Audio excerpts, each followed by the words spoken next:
As you know, my name is Stephanie Getz, and I was born in Raleigh, North Carolina. And when I was 6 years old, my parents and two brothers and we all moved to England. My dad worked with IBM, which I always thought stood for International Business Machines, but I learned recently it actually stands for I've been moved. I never knew that, and sure enough, we were moved from Raleigh, North Carolina to England to a little village called Nebworth. Tiny, tiny little village, and it is, now where do I point it? Okay, you're good. There we go. Just That gives you some perspective where it is. It's about an hour north of London. It's a tiny, tiny little village, but it has a giant castle. And many people know about Nebworth because of that. It's called Nebworth House, and they are known for big rock concerts, things like that. Whoever those people are, Grateful Dead and all the big people have gone there all over the years. So it's a huge castle. And only 1 year later, we moved again. And that was to a town called Hartford, which also is about an hour north of London. It felt like a big distance. We changed churches, we changed schools, we changed everything. I looked on the map, it's 25 minutes apart. But back then, it was a big deal. Oh, do I put that in here? There you go. That gives you a little bit of a more zoomed in perspective. Take a second. That's our house. No, just kidding. This is the castle in Nebworth. This is called Nebworth House, but it's the castle. And just look straight ahead. This is the one side of the castle in Hartford.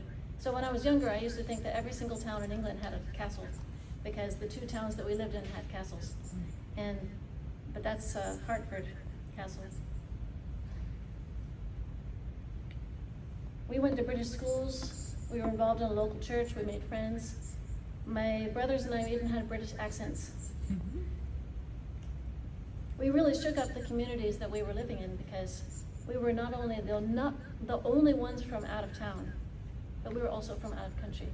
And although we all spoke the language English, the language and the customs were actually quite different. And so we had a lot of stories that we offended them as kids in the school, as well as my parents in adult situations. My first day of school, my teacher, when I was 6 years old, Mrs. Sparks, she said, at one point in the day, she said, "Everybody out to the loo." And they all ran out of the building. And I was 6 and I was very shy, and I went up to her and I said, "What's the loo?" She said, "Don't get smart with me, get out with the rest of them." And so I went out the room and I stood by the wall and just waited for them all to come back. Well, the loo is the bathroom.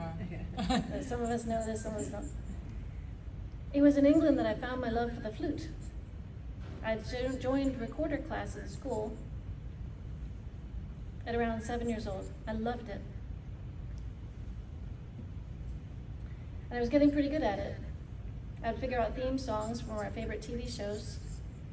Here's a standard recorder, plastic recorder that in the United States, we start in 4th grade, but in England, we would start at 5, 6, 7 years old. So there was a recorder class, and you could pick up any size recorder. Here's some different size ones. And so I got pretty good at it, and I loved it. My dad was still traveling back and forth between, what's that? Move this way? Okay. So we can see. Okay. My dad was still traveling back and forth between the States and England. And he would bring back special gifts each time. He'd bring back our favorite cereals and Cheerios and maybe some Oreos and American peanut butter, things like that. And maybe sometimes something extra special once in a while. One day he brought back a flute for me that he'd picked up at a pawn shop in Raleigh. And I was ecstatic. So I put it together and we started to play and started lessons. When we went to the lessons, my dad had a cassette tape that he bought. This one, 1978 album, James Galway, called The Man with the Golden Flute. It's an amazing album, I still recommend it. And I would listen to it all the time. We would listen together and talk about it.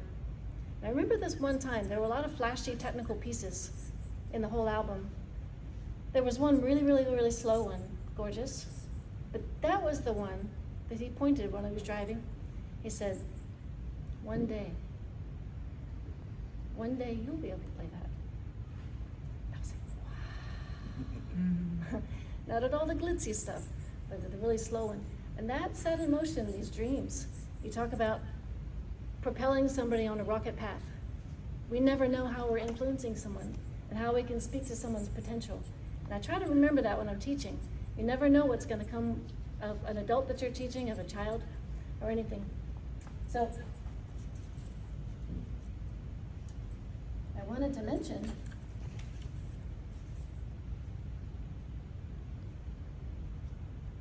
that playing the flute has always been a cathartic experience for me. It has been therapy. It has been an escape. It has been an avenue to countless adventures. After 4 years, we landed back in the States in North Carolina at first, and then in Northern Virginia. My parents got a divorce. My mom moved to England, and we, my brothers and myself and my dad, we all moved to Northern Virginia. And my dad bought this fixer-upper, which stayed a fixer-upper, and never really got improved from things. And this is where the hole in the floor comes into play. The room that I was staying in had a big hole in the floor. And no one ever thought to cover it up. Isn't that funny?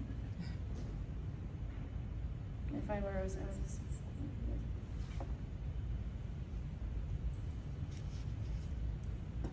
And I wanted to mention something, and I lost it. It was an interesting place though. We went for 2 winters with no heat. No one thought to cover up this hole, and when we were to fall into it, we would fall into the refrigerator in the kitchen below. Oh my gosh. No one ever did fall into that hole. Good. We also had a woodpecker that made a home in the side of our house, right outside my bedroom. So I have a question for you. Which would you rather be woken up by, a rooster or a woodpecker? Makes for interesting times. Many more stories to tell there. The recorder playing led to flute playing, professional flute playing. And then just to show this little camera, because this is the camera that I was given in 8th grade that began the passion for photography, that I was inspired by my mom. And we have done many trips together and photographed people all over the place, and so there's more stories to tell of that, but that's what that slide is about. So that's a little bit about where things started. And that's it. Thank you. Thank you.